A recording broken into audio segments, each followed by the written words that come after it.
Saludos, mi nombre es Marian Torres y soy la directora ejecutiva de ICASO. Antes que nada, quisiera reconocer que vivo y trabajo en el territorio tradicional de los Mississaugas de Great Beaver First Nation. Primero quiero agradecer a las miles de personas que viven con o están afectadas por VIH, TB o malaria en Venezuela, que han compartido con nosotros sus vivencias, sus angustias y su dolor, y que son la base y el empuje de lo que hacemos. Quiero darle la bienvenida a nuestra sesión satélite, Resiliencia de los sistemas de la sociedad civil durante una emergencia humanitaria. Nuestra sesión se va a enfocar en el papel que juegan las organizaciones de la sociedad civil y las redes de personas que viven con VIH en mantener los servicios de salud y de VIH funcionando efectivamente en el medio de una emergencia humanitaria durante una pandemia global. Como bien es sabido, Venezuela vive una crisis humanitaria por casi una década, con el colapso total del sistema de salud y con un gobierno criminal que poco le importa la salud y la vida de sus ciudadanos. Esto, por supuesto, ha tenido un impacto muy fuerte en la respuesta al VIH, así como en las respuestas a la malaria y tuberculosis, entre otras enfermedades. Las organizaciones de la sociedad civil venezolana, y en particular las que trabajan en derechos humanos y VIH, con el apoyo de aliados internacionales, han tomado la iniciativa para llenar el vacío dejado por un gobierno ausente, incompetente y violador de derechos humanos. En general, estas organizaciones han actuado de tres maneras interrelacionadas: prestación directa de servicios de salud, monitoreo y documentación de la situación e incidencia política. Las personas que hemos invitado a presentar hoy nos darán detalle de estos tres elementos que constituyen la respuesta de la sociedad civil durante una emergencia humanitaria en tiempos de COVID. Primero vamos a escuchar a Carolina Jiménez, de Amnistía Internacional, quien nos va a hablar sobre el papel de la sociedad civil en situaciones de emergencia, con un enfoque en la pandemia de COVID-19.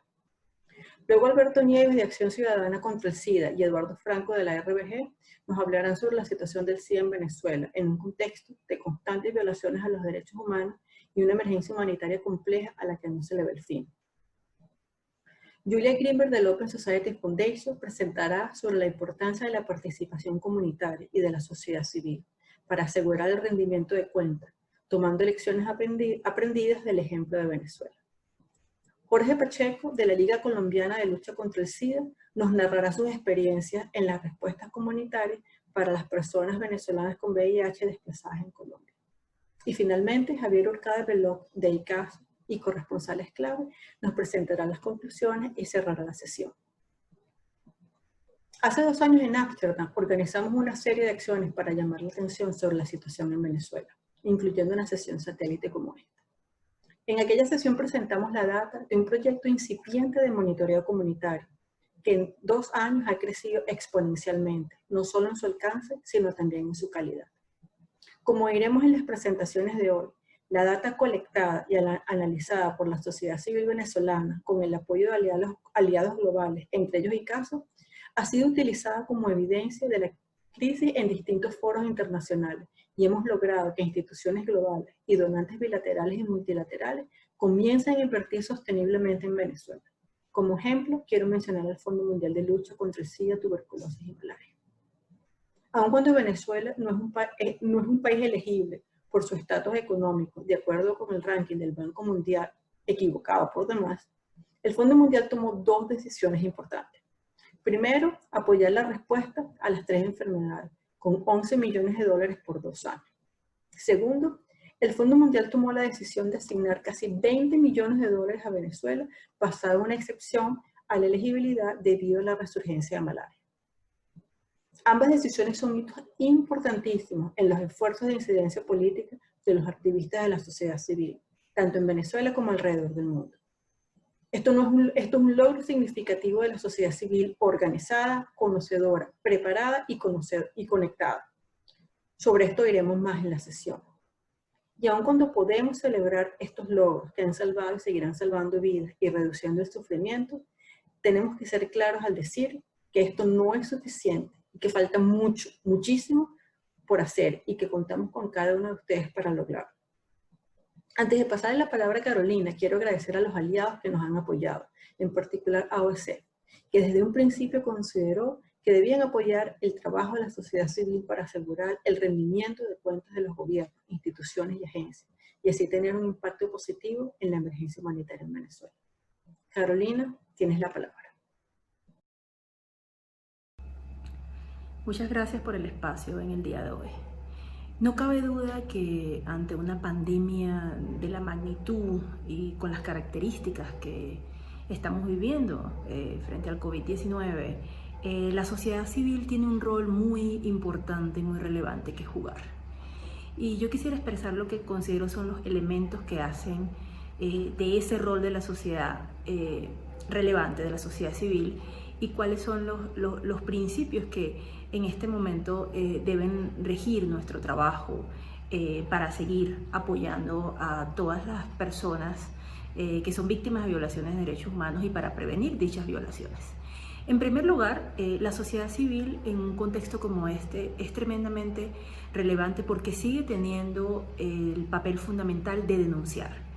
Y la denuncia en momentos en que una buena parte de la población mundial ha sido dirigida a estar confinada, ya sea en sus casas, en centros de detención temporales, en lugares donde tienen que pasar la cuarentena, etc., exige que seamos vigilantes, pues lamentablemente muchos estados, y esto se ha visto en diferentes partes del mundo, pero en América Latina lo hemos visto con especial preocupación, con el pretexto de combatir el COVID-19, muchos estados se han dado a la tarea de usar tácticas represivas para el combate a la pandemia que son inaceptables incluso en un contexto de excepcionalidad como este. Entonces la denuncia sigue siendo un rol fundamental y tremendamente importante, mucho más ante los abusos que el Estado quiere que pasen desapercibidos o que quiere que sean justificados por el combate a la pandemia. En segundo lugar, creo que el rol de la sociedad civil en estos momentos es relevante porque la sociedad civil, por su naturaleza, nos llama a ser solidarios. Las campañas que hace la sociedad civil para que seamos solidarios con las personas que se han contagiado de COVID, para que seamos solidarios con las personas que trabajan en el ámbito de la salud, para que seamos solidarios con aquellas personas que están trabajando comunitariamente para apoyar a quienes han perdido sus empleos, a quienes por diferentes grados de vulnerabilidad están teniendo unos momentos muy difíciles, es un rol esperanzador, es decir, es el rol de la sociedad civil que llama a la población, a la comunidad internacional, a una comunidad, a que nos solidaricemos con víctimas o con personas que por su situación de vulnerabilidad están teniendo momentos de mucha complejidad en sus vidas diarias. Y en tercer lugar, creo que un rol que nos hace más relevante en estos tiempos es que la sociedad civil también es propositiva. El rol de denuncia es importante, el rol de solidaridad es importante, pero el rol de ser propositivo es importante. ¿Y a qué me refiero con esto? Me refiero a que la sociedad civil hoy más que nunca también está aportando con soluciones específicas y con recomendaciones a cómo podemos combatir esta pandemia. Por ejemplo, cuando desde la sociedad civil explicamos que las detenciones, por ejemplo, ya sea de personas migrantes o personas solicitantes de asilo, que ocurren en muchos lugares del mundo y también en México, en países centroamericanos, en Estados Unidos, que tienen un sistema de detención migratorio tremendo. Cuando explicamos que las personas migrantes y refugiadas que están detenidas en centros de detención están allí de una manera ilegal, pues constituyen detenciones arbitrarias bajo el derecho internacional, también podemos proponer soluciones alternativas a estos sistemas de detención para que se disminuyan los riesgos de posibles contagios en las personas que están en estos centros de detención. Entonces, una sociedad civil que en este momento es denunciante, es solidaria, pero también es propositiva, es una sociedad civil que poco a poco se ha ido adaptando a estos nuevos contextos. Y yo terminaría justamente con este criterio. La sociedad civil en temas de emergencia debe flexibilizar su trabajo. Hoy en día, por ejemplo, tenemos una sociedad civil que usa el mundo virtual para transmitir su mensaje, que usa el mundo virtual para movilizarse. Creo que seguiremos siendo relevantes en la medida que, a pesar del confinamiento y a pesar de las barreras que tenemos hoy en día, la sociedad civil puede documentar, monitorear y realizar estas tres tareas, estos tres roles fundamentales de denunciar, ser solidaria y ser propositiva, con las herramientas que están a nuestro alcance en momentos tan difíciles y en donde nuestro trabajo se ha visto severamente limitado por nuestra incapacidad para poder estar en el terreno, para poder acompañar a las víctimas de manera directa en un hospital, en un centro de salud, porque lamentablemente las características de esta pandemia no nos los permiten. En países como Venezuela, por ejemplo, la sociedad civil justamente está realmente al pie de lucha, ¿no? Sabemos que en Venezuela hay y se cometen graves violaciones a derechos humanos y que con el contexto de la pandemia se han promovido medidas muy restrictivas. Sabemos que es un país que antes de la pandemia ya sufría de una emergencia humanitaria compleja y que la pandemia obviamente agudiza. Y lo importante es que allí, como en otros países de América Latina, hay una sociedad civil que es denunciante, que es solidaria, pero que también es propositiva. Y creo que ese rol hace que mantengamos una relevancia vital para contextos en donde una pandemia puede ser el pretexto para que muchos gobiernos implementen o adelanten medidas contrarias a los estándares de derechos humanos con una excusa injustificable como es el combate a la pandemia, cuando sabemos justamente que es en estos momentos cuando necesitamos estados mucho más responsables y que se apeguen más a la defensa y a la garantía de los derechos fundamentales. Así que mi invitación es a que la sociedad civil continúe siendo adaptable, continúe flexibilizando sus modos de trabajo para que, independientemente de las dificultades propias que tenemos durante estos tiempos, podamos siguiendo ejercer ese rol tan fundamental para la defensa y la garantía de los derechos humanos que ejerce la sociedad civil en todos los países de la región. Muchas gracias. Soy Alberto Nieves, de Acción Ciudadana contra el SIDA, ACSI, desde Venezuela te hablo. Como bien sabes, en Venezuela no hay una catástrofe natural, no hay una guerra civil. Lo que existe es un Estado que incumple los derechos humanos por implementar unas políticas y medidas que agravan la calidad de vida de la población venezolana. Como observarás en la próxima lámina, en Venezuela tenemos un marco legal, pero que es incumplido, y los tratados internacionales en materia de derechos humanos en el ámbito nacional son irrespetados. El 87% de la población venezolana están en situación de pobreza, un tercio de la población sufre inseguridad alimentaria, de acuerdo a los estudios que ha realizado Naciones Unidas, y un trabajador venezolano devenga mensualmente un salario mínimo de apenas $2. Del 100% de los casos del continente americano en malaria, el 50% le corresponde a Venezuela. Y más de 4 millones de venezolanos han huido de Venezuela convirtiéndose en refugiados inmigrantes. Toda esta situación de emergencia humanitaria está impactando en la calidad de vida de las personas con VIH, en violaciones de los derechos humanos de las personas con VIH, cuando vemos incremento de muertes de estas personas por falta de tratamiento y por falta de alimentos. Hay una desmejora profunda en la salud de las personas con VIH y un aumento de nuevos casos de personas que obtienen el virus. Existe una gran debilidad de la gestión pública, se desconocen los casos epidemiológicos, hay un subregistro muy fuerte y el Estado incumple sus obligaciones al no procurar recursos para los distintos componentes de la respuesta en materia de VIH-Sida en el país. Toda esta situación nos hizo acudir a las instancias internacionales, acompañados por la sociedad civil internacional, de los cuales nosotros tuvimos, finalmente, después de más de 2 años, el Fondo Mundial puso los ojos en Venezuela, aprobó un proyecto que ya lleva más de 18 meses en desarrollo, y en todo este tiempo se han logrado salvar vidas de más de 40.000 personas con VIH, porque el Fondo Global pudo dar un aporte para la compra de antirretrovirales. Este aporte en este momento oscila en los $11 millones. Se han creado 21 equipos de trabajo integrados por personas con VIH, que son miembros de la sociedad civil, que participan activamente en este proyecto como monitores y navegadores, monitoreando el 82% de las consultas de VIH y farmacias dispensadoras de antirretrovirales. En la próxima lámina ustedes verán algunos indicadores de situaciones muy negativas que hemos conseguido. Por ejemplo, que las personas trans con VIH son discriminadas en los centros de salud, más de 26.000 personas expresaron tener hambre y están entregando medicamentos vencidos a las personas con VIH.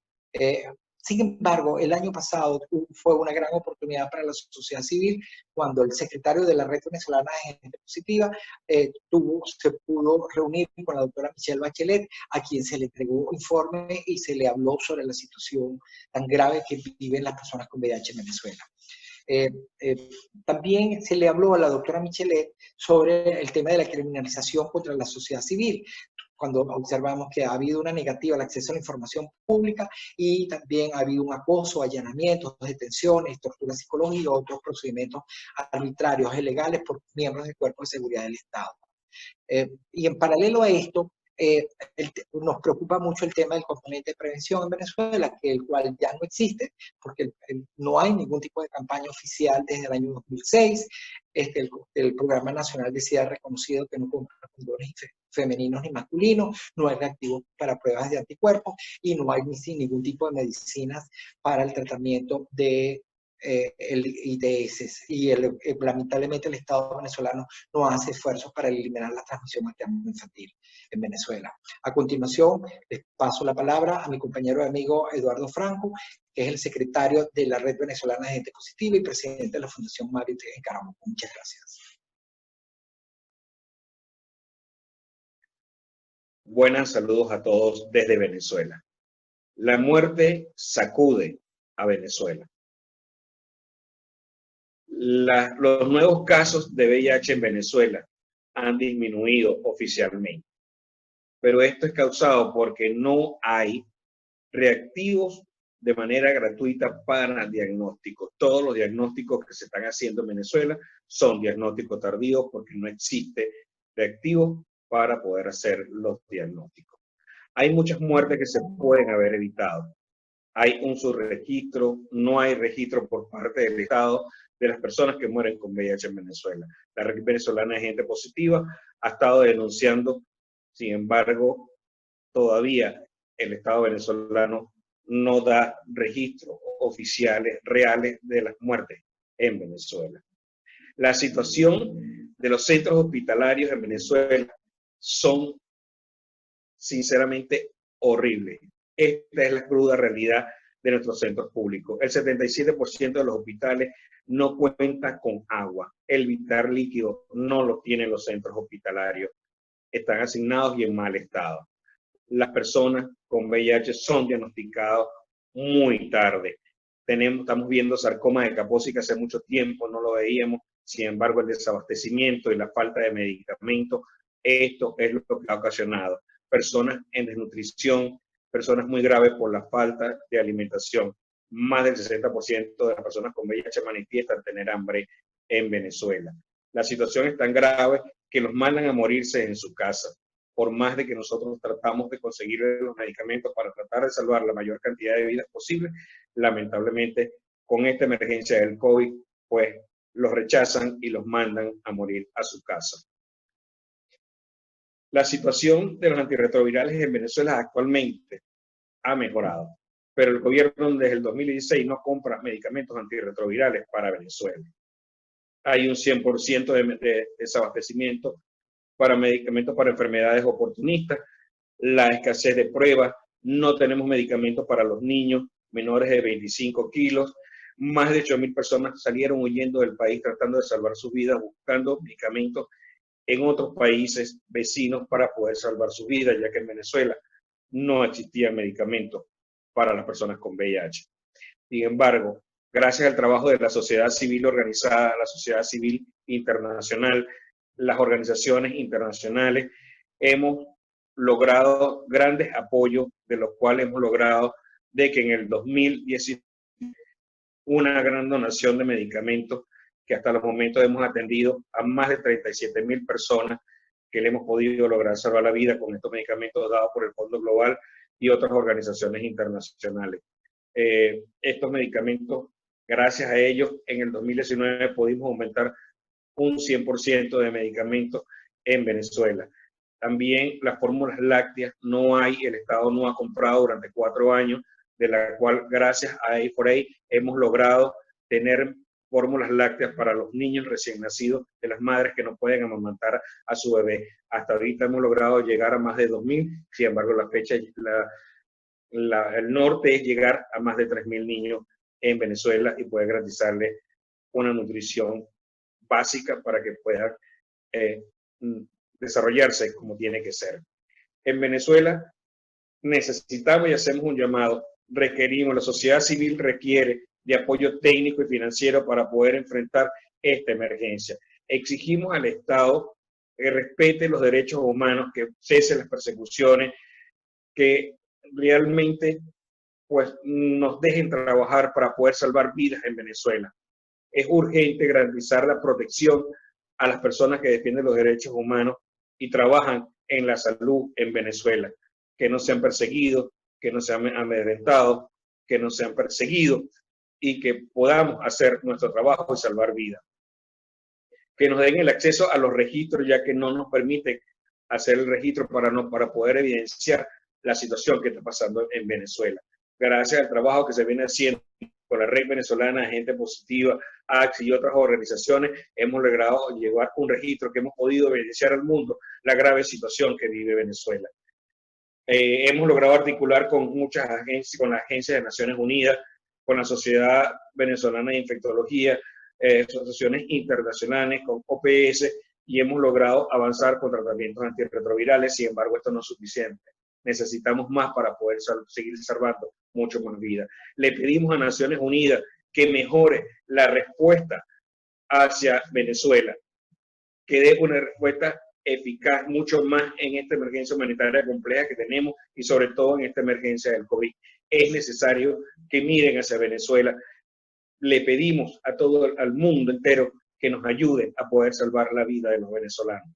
Tenemos mucha gente sin medicamentos que está corriendo ahorita riesgo su vida e igualmente una mala alimentación. Podemos darle una gandola de medicamentos, pero si no nos nutrimos, si no le damos alimentos, lamentablemente no van a poder sobrevivir. Venezuela es un gran país. Tenemos el Salto Ángel, que es el salto de agua más grande del mundo, y ese lo tenemos en Venezuela. Y nosotros queremos decirle a ustedes que nosotros, los venezolanos, estamos dispuestos y seguimos adelante trabajando para poder salvar vidas en esta gran patria que se llama Venezuela. Muchas gracias.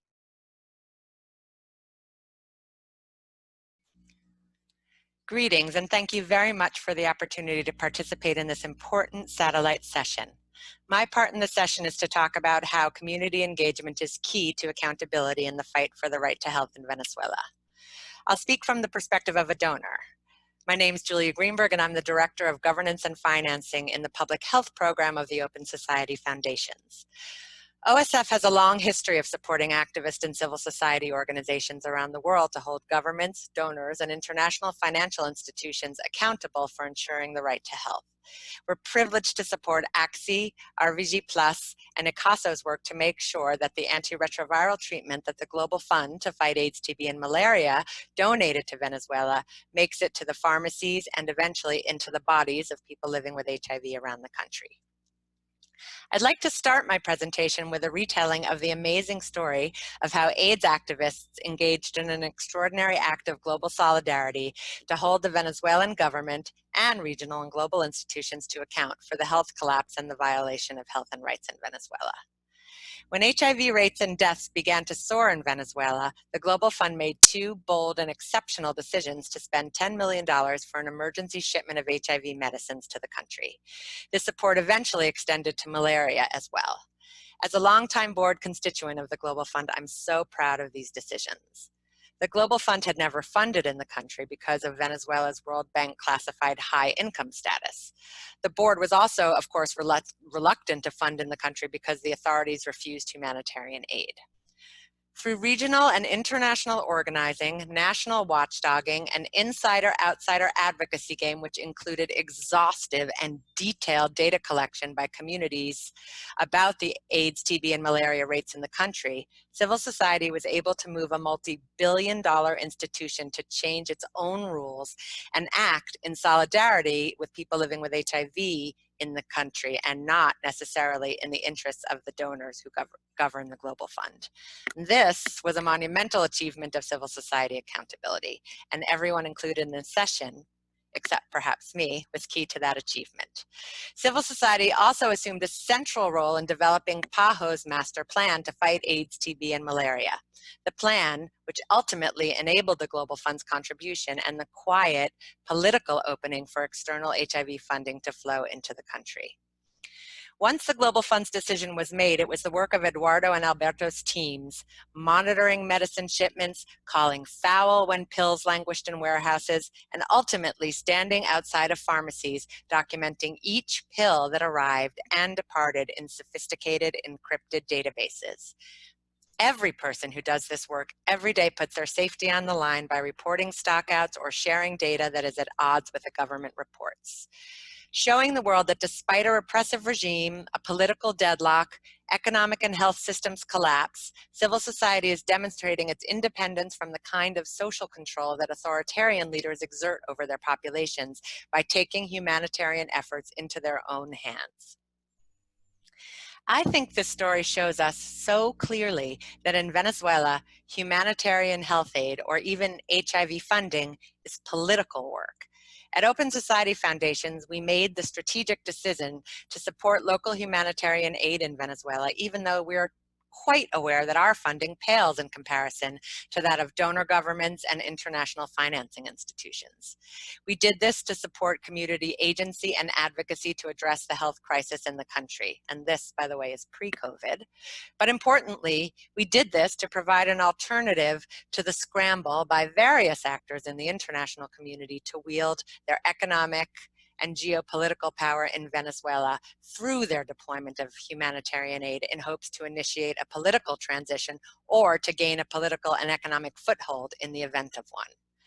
While undoubtedly ACSI and RVG Plus are motivated by the desire to save lives of the people in their community, they and many other health activists in Venezuela understand that mobilizing and distributing medicines and foods to their communities is in itself an act of defiance that comes with significant risk.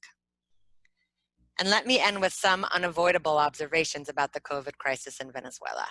I'm sure previous speakers have mentioned that June 3rd saw an agreement signed between President Maduro and the Opposition National Assembly to allow PAHO into the country to coordinate the COVID response.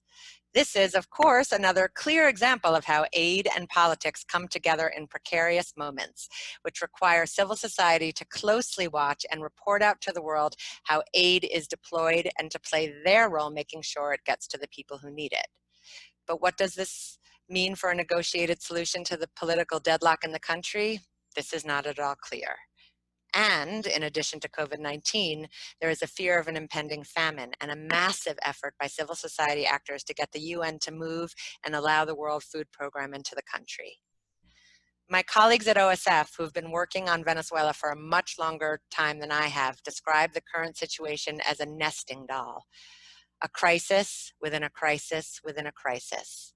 Inside Venezuela, AIDS activists, LGBTI communities, feminist movements are navigating unbearably difficult waters to call their government and the global community to account for the failures and aggressions that have led to this health catastrophe. They desperately need our support. Thank you very much. Oh, buenas tardes a todos y todas. Mi nombre es Jorge Pacheco, soy el director general de la Liga Colombiana de Lucha contra el SIDA y coordinador de la Mesa de ONGs contra VIH. Quisiéramos contar la experiencia que hemos tenido en acciones de articulación para la respuesta comunitaria al VIH para la población migrante y refugiada en Colombia. En esta diapositiva vemos como la distribución de cuántos venezolanos tenemos en Colombia, cuántas mujeres, cuántos hombres, el estatus legal, El que más nos preocupa pues es el estatus irregular, que son la mayoría de las personas y son las que menos están accediendo a los servicios de salud y los servicios complementarios.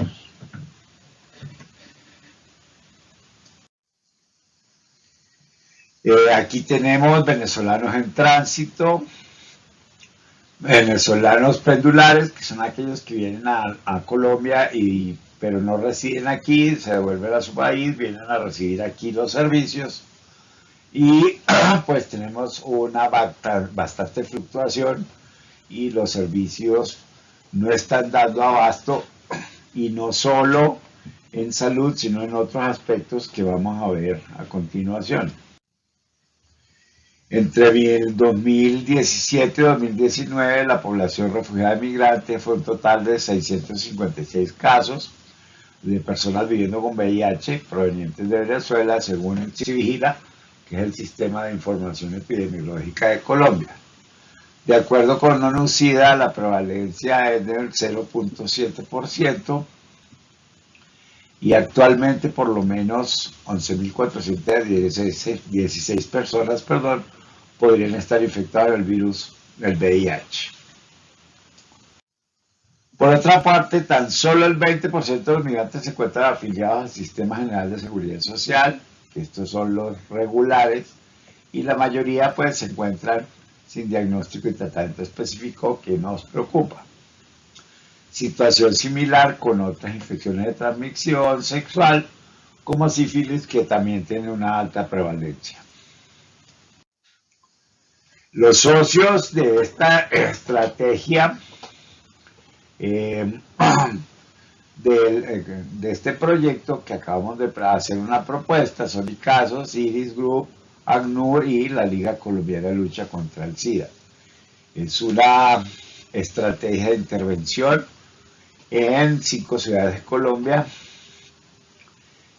para fortalecer, digamos, y darle sostenibilidad, construir su sostenibilidad en sistema, en los servicios de atención, y no solo, digamos, salud, sino aquellos de seguridad social que generalmente dejamos por fuera.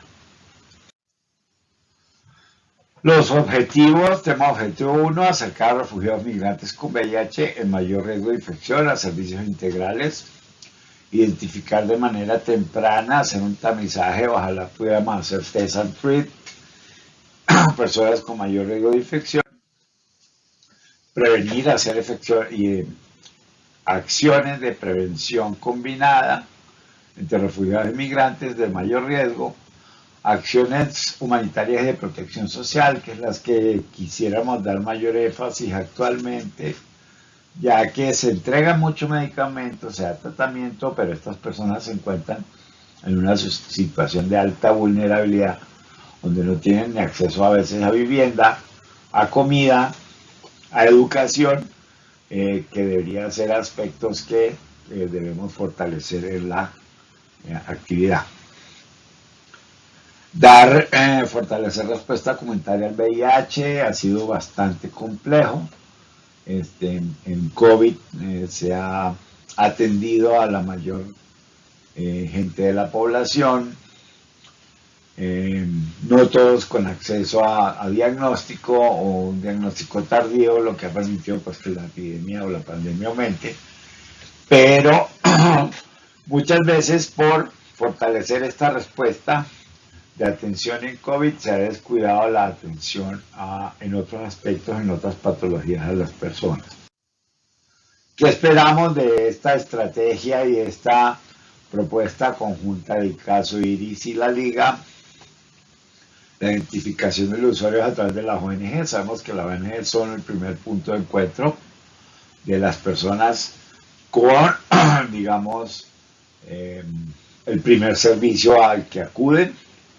Desarrolla habilidades de autocuidado y protección en salud sexual, que conozcan y usen los servicios de regularización que ha dispuesto el gobierno para su estatus migratorio, orientar a las personas en este aspecto.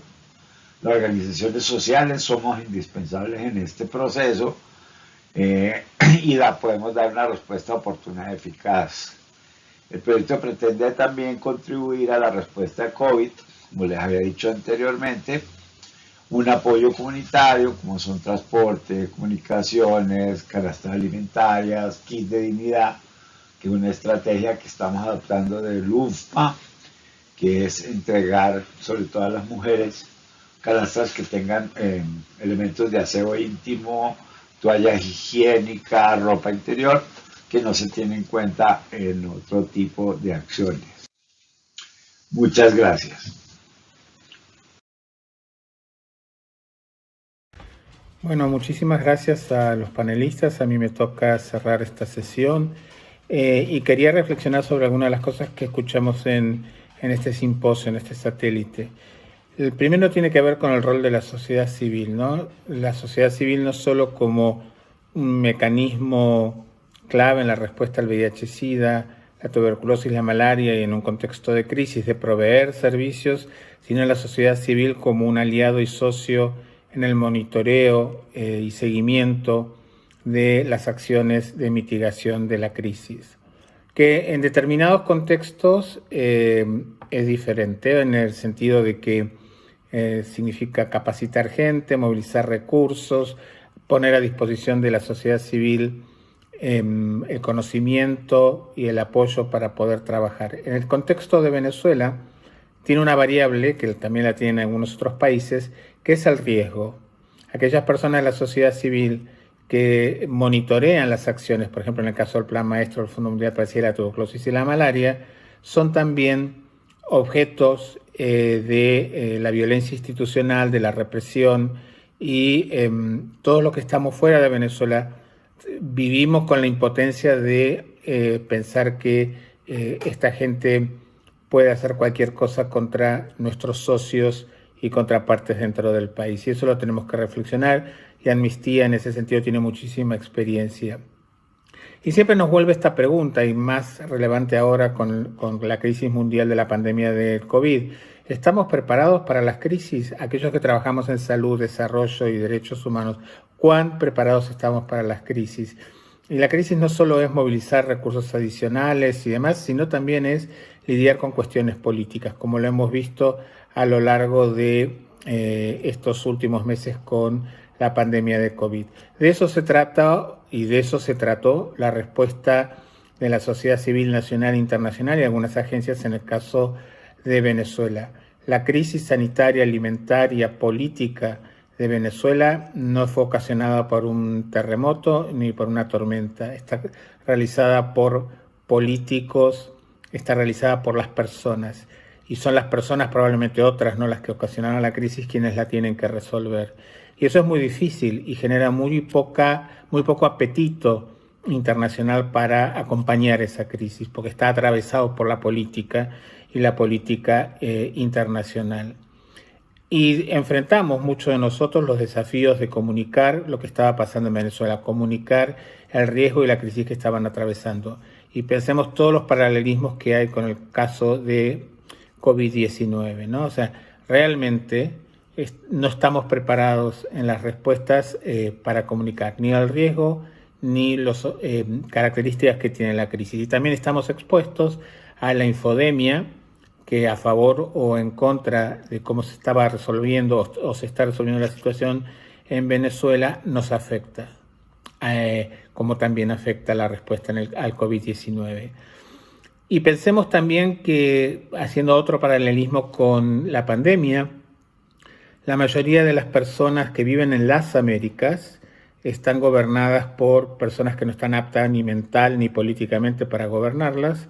Podemos pensar en el presidente de Brasil y de los Estados Unidos de Norteamérica, y eso significa más muertos, eso significa más daño, más resultados. Y entonces mucha gente se sorprende cómo hace 6, 7 años que Venezuela lleva adelante o es víctima de un detrimento absoluto de todos sus sistemas, que significa hambre, que significa enfermedad. Bueno, ahora lo estamos viendo, como los dos países que reúnen más población en las Américas, que es Brasil y Estados Unidos, pueden atravesar una crisis más significativa, más dolorosa, cuando tienen muy malos gobiernos. Y además la cuestión de equidad. tanto en Venezuela, Estados Unidos o Brasil, siempre van a verse mucho más afectados las poblaciones afro, las poblaciones de la diversidad, las personas con discapacidad, etcétera, ¿no?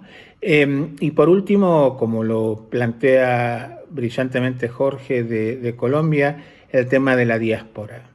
Y la diáspora que viene acompañada de muchas vulnerabilidades, de personas que salen de su país, probablemente con el pasaporte, en el caso de Colombia cruzando un puente, en el caso del resto de América Latina y el mundo en un avión, y no tienen nada más que su habilidad de trabajar, su dignidad y su derecho a una buena vida.